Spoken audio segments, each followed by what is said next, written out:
الرحمن الرحیم۔ السلام علیکم عزیز طالبات، امید کرتی ہوں آپ سب خیریت سے ہوں گے۔ جیسا کہ آپ جانتے ہیں کہ آپ نے کل نظم غصہ کی پڑھائی کی تھی اور اس کے ساتھ اس کی ریویژن یعنی سوالات و جوابات اور الفاظ معنی بھی یاد کیے تھے۔ اسی طرح آج ہمارا کام ہے کہ الفاظ و محاورات کو جملوں میں استعمال کیجیے۔ پہلا لفظ ہے دل پتھر ہو جانا۔ دل پتھر ہو جانا کا کیا مطلب ہوتا ہے؟ دل سخت ہو جانا یعنی احساسات کا مر جانا۔ دوسرا ہمارے پاس محاورہ ہے کچا کھا جانا۔ کچا کھا جانا یعنی بہت زیادہ غصے میں آنا یا خود پر کنٹرول نہ رہنا، قابو نہ رہنا۔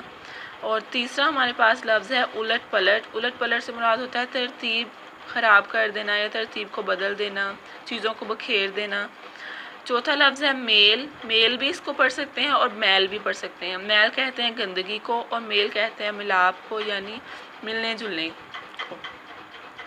پانچواں ہمارے پاس لفظ ہے منصف۔ منصف کہتے ہیں انصاف پسند کو۔ اب آپ نے ان الفاظ و محاورات کو اپنے الفاظ میں جملوں میں استعمال کرنا ہے اور اسے کاپی پر لکھنا ہے اور پھر اسے گروپ میں شیئر کرنا ہے۔ چوتھا ہمارے پاس سوال ہے ان الفاظ کے 4 قافیے بنائیے۔ آپ دیکھ سکتے ہیں کہ پہلا لفظ ہے پانی اور ہم نے اس کے 4 قافیے بنانے ہیں۔ جیسا کہ قافیے بنائے ہیں ثانی، نانی، فانی، بانی۔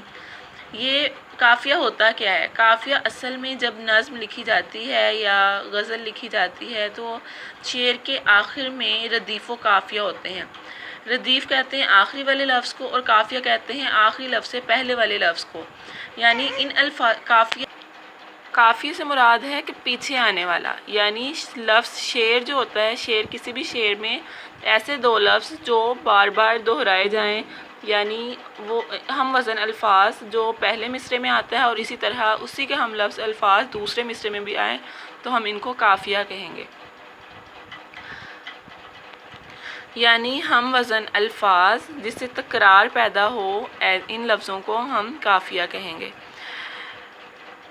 اسی طرح نفرت ہے۔ نفرت کے 4 قافیے دیے گئے ہیں اور دوری کے بھی ہم نے 4 قافیے لکھے، دم کے بھی اور شرم کے بھی۔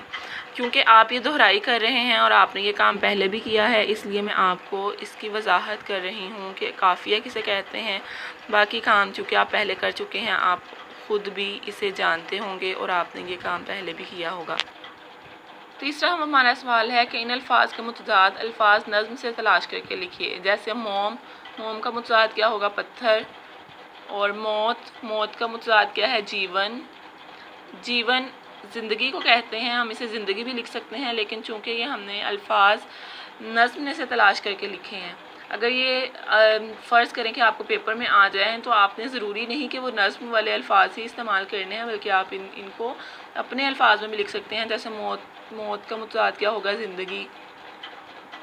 پکا، اس کا متضاد ہے کچا۔ محبت، نفرت۔ آگ، پانی۔ فرقت، دوری۔ امید کرتی ہوں آپ کو آج کے لیسن کی سمجھ آ چکی ہوگی۔ اب آپ کا کام یہ ہے کہ آپ نے محاورات، الفاظ و محاورات کو جملوں میں استعمال کرنا ہے اور اس کام کو لکھ کر اپنے گروپ میں شیئر کرنا ہے۔ اپنا خیال رکھیے۔ اللہ حافظ۔